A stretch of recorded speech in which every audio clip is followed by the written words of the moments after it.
এই যে টেবিলের মতো দেখা যাচ্ছে, এটা একসময় সাইনবোর্ড ছিল, মানে এটাকে আমরা একটা টেবিলে পরিণত করব। কাজটা দেখুন, এটা সম্পূর্ণ একটা টেবিল হয়ে যাবে।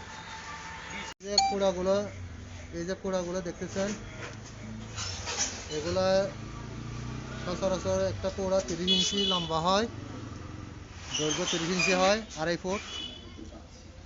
আমরা এই 2.5 ফুট 4টা কুড়ি লাগাই দিয়ে এটা টেবিল তৈরি করে দেবো।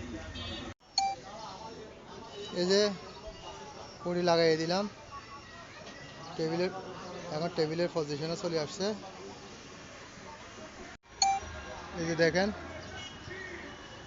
টেবিল হয়ে গেছে। এখন টেবিলের বাকি কাজ সম্পাদন করব।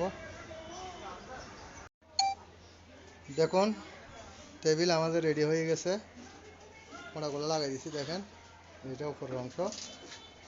উপরে এটা ওই সাইনবোর্ডের জন্য বানাইছিলাম, তো তেরপাল ছিল, ওই তেরপালটা রাখি দিছি আমাদের কাজের জন্য। আমরা ইলেকট্রনিক্সের এখানে রিপেয়ারের কাজ করি, মেরামতের কাজ করি আর কি।